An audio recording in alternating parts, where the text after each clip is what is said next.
Good. Oops. There. Okay. What's the problem? You're almost done with the book. Okay? Good. We're going to go to the kids' park, okay?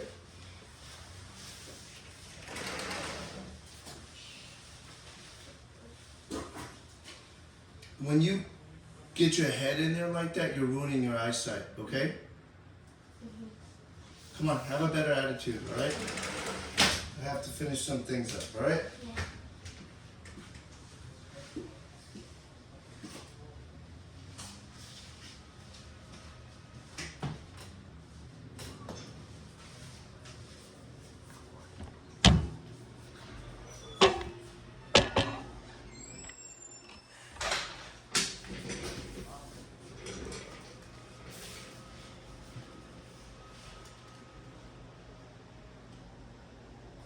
Yes, replied Peter with a smile of mild irony.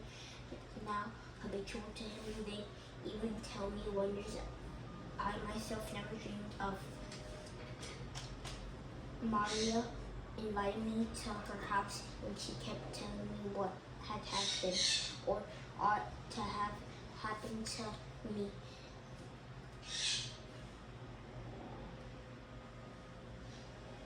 We have been told that Princess Maria interrupted her. You lost 2 million in Moscow, is that true? But I'm 3 times as rich as before, returned Pierre. Through the position was now altered by his decision to pay his wife debts to rebuild his houses. Pierre was still maintained that he had become 3 times as rich as before. What I have certainly dreamed is freedom, he began seriously, but did you not continue, noticing that the scene was too egotistic? Are you building? Yes, I must. Tell me, do you not know of the Countess' death when you decided to remain in Moscow? Asked Princess Maria, and immediately blushed, noticing that her question following his mention of freedom ascribed to his words of a meaning, and he had perhaps not intended. No, answered Pierre, evidently not concerning awkward in the meaning of Princess Maria given to his words. I heard of it in oral. You cannot imagine how it shocked me. We were not a couple, he added quickly, glancing at Natasha and noticing on her face curiosity as to now he would speak of his wife, but her death shocked me terribly. When 2 people quarrel, they are always both in fault, but no one owns guilt, and suddenly becomes terribly serious when the other is no longer alive. And it's been such a death without friends and without consolation. I'm very, very sorry for her, he included, and was pleased to notice a look of glad approval on Natasha's face. Yes. And so you are once more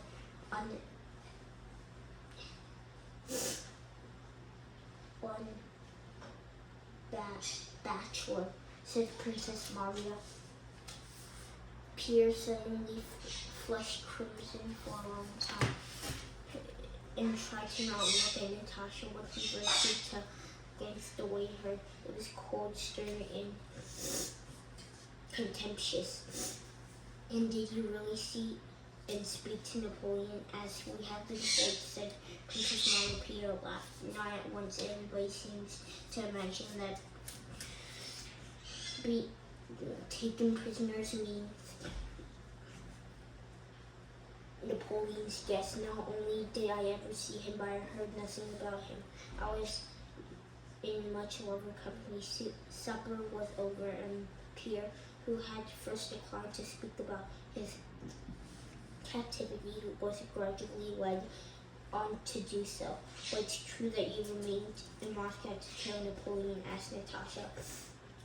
Remember, Pierre knew that it was true, and from the gradually led by Princess Maria's questions, and especially by Natasha's, into giving a detailed account of his adventures. He had spoke with the amused and mild irony now customary with him towards everybody, especially towards himself. But when he was described the horrors and sufferings and he had witnessed, unconsciously carried away recollections, strong impressions, and he had lived through. Princess Maria's with a gentle smile looked now at Pierre and now at Natasha, and the whole entire mirror she saw that Pierre and his goodness, Natasha leaning on her elbow, and expression of her face constantly changing without the music. Watched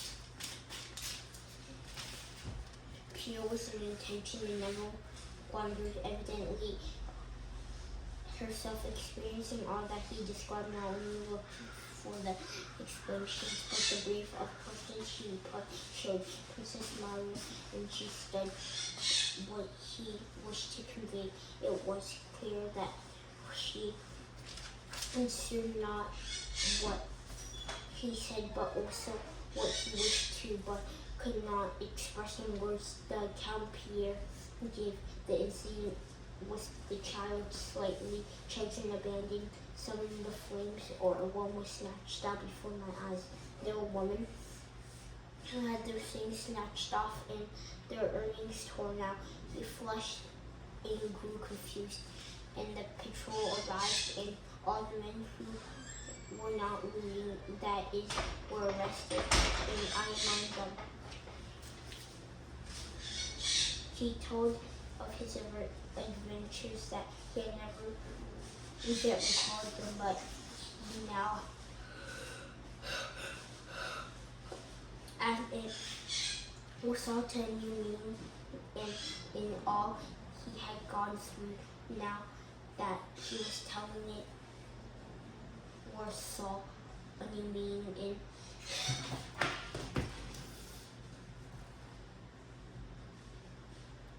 in all that had gone through, now that was telling it to him, not clever women listening or either trying to remember what they adopted to some thought of their own to contribute the own clever real woman gifted with the capacity to select and absorb the very best of men chose of himself and Tasha without knowing it was all attention. She did not lose a word, single gesture, but she caught the unfinished word in its flight and took it straight into her open heart, diving into the secret meaning of Princess Pierre's mental trouble. Princess Maria understood the story and sympathized him, but she now, and happiness between Tasha and Pierre, and the first thought of this filled her with heart, with gladness.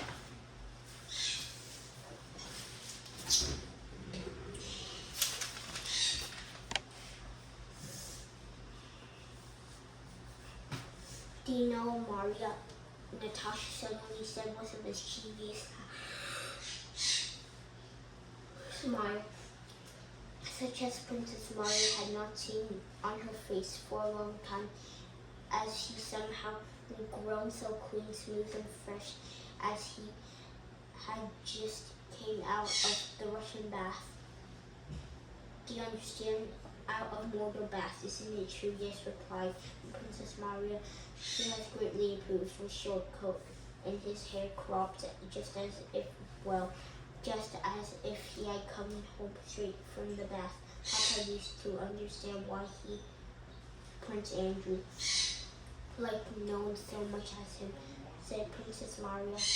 Yes, and yet it's quite difficult. They said men, it's what our friends want. They are quite different, but that must be true. Really, is he quite unlike him and everything? Yes, but he's wonderful, what I know, said Natasha. I see Miss Chivi's smile lingered for a long time on her face as if it had forgotten there. Chapter 19. It was a long time before Pierre could fall asleep at that night, and he paced up and down the room as his thoughts himself. For that thing, it was always 6 in the morning. He had still paced up and down the room. Well, what's to be done if it cannot be in morning?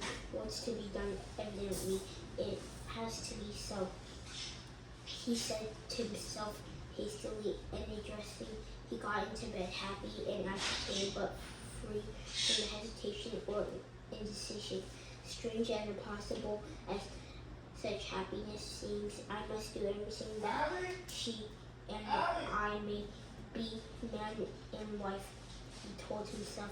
A few days previously, Pierre had decided to go to Petersburg on that Friday. When he woke up on the Thursday, he came to ask him about the packing for the journey. Wait, what, to Petersburg? What is Petersburg? Who is Petersburg?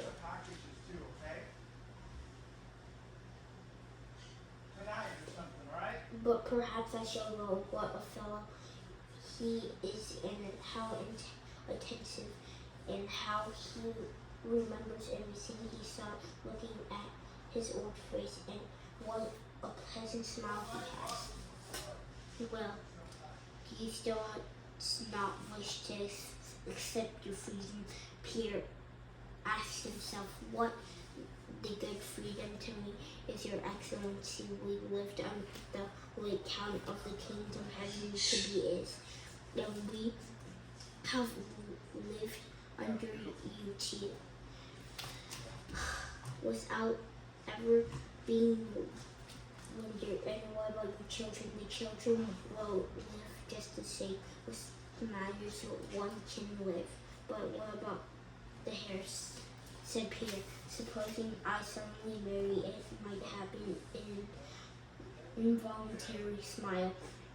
If I take your liberty, Your Excellency, it would be good for how easy it seems it is. And thought Pierre, it doesn't know how terrible it is and how dangerous or soon too late it is terrible. So what are your orders? Are you starting tomorrow? Asked him. No, I'll put it off for a bit. I'll tell you later. You must forgive the trouble I have put you into, said Pierre, and seeing him smile, he thought, but how strange is it that he should not know where. Now there is no Petersburg for me, but there must be a sound for all.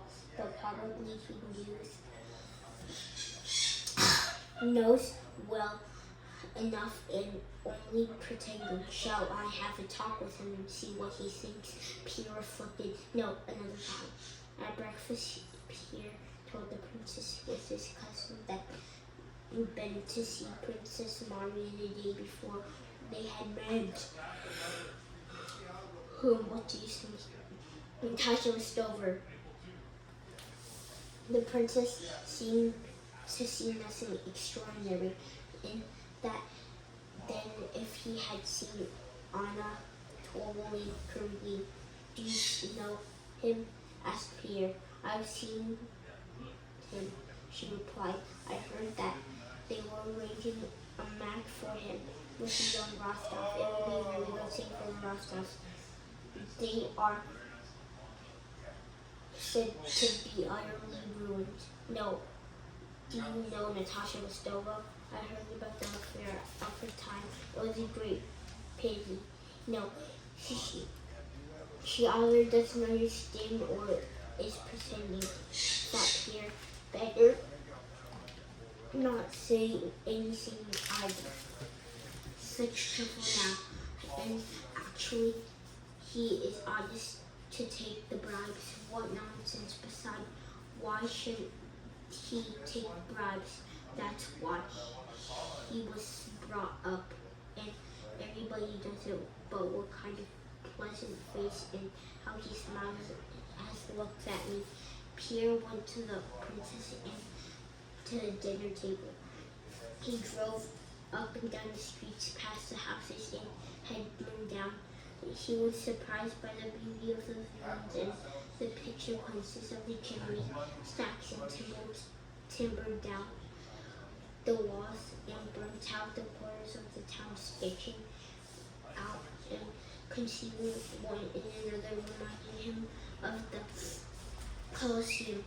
The cabmen met the passengers and the carpenters, cutting all the timber for the new houses with axes. The women hawkers and the shopkeepers, it looked at him with cheerful, beaming eyes to say, there is, let's see what will come of it.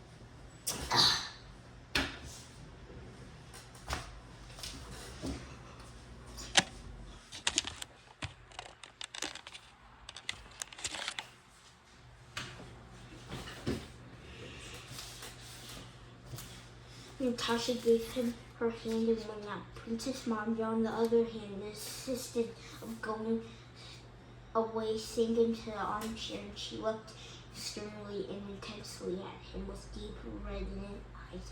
She wondered and plainly showed before had now quite passed off with a deep, long-drawn sigh as she seemed to prepare for the lengthy walk. When Natasha left the room, Pierre's confusion and awkwardness immediately vanished, were replaced by eager excitement. He quickly moved in an armchair and towards Princess Marja. Yes, I wanted to tell you, said him, answering her and looked if she had spoken. Princess Marja, help me. What do I do? What can I hope? Said my dear friend. Listen, now, I want to be a brother to her. No, not that I can't do it. He paused and rubbed his face with eyes in his hands. Well, I went on. With the evident effort of self-control, coherence, I don't know when I began to love her, but I loved her and alone all my life. And I love her, so I cannot imagine life without her. I cannot propose to her at present, but thought that perhaps she might someday be my wife, and I may be missing that possibility. That possibility is terrible. Tell me, can I hope?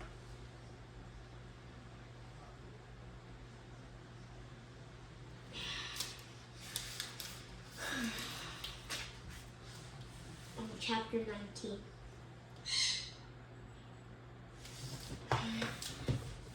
His shipping.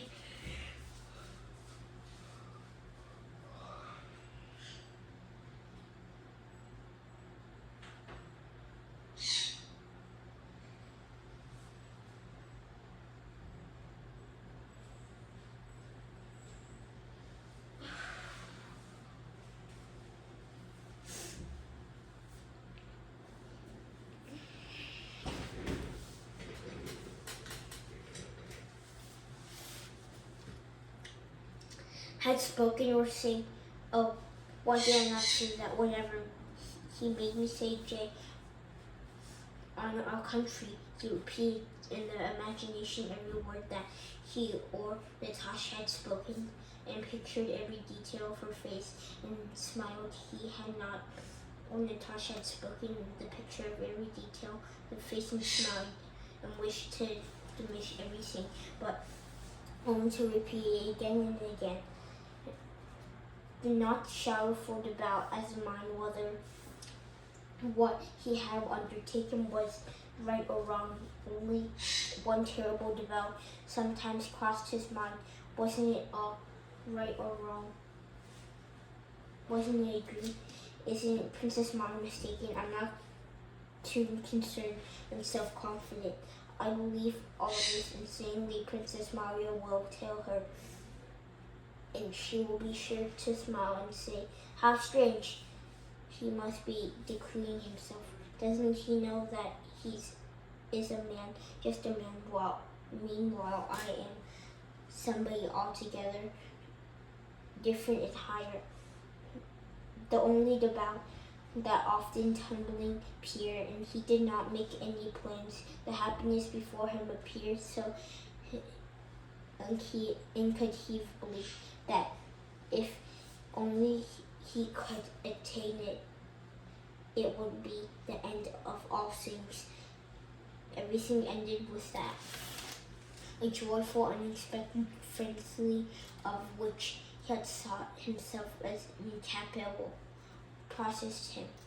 In the old entire meaning of life, not for him alone, but the whole entire world seemed to him that catered his love and possibility of being loved by the future happiness, and it seemed to him that other people, all pleased, and himself merely tried to hide the pleasure of pretending to be happy.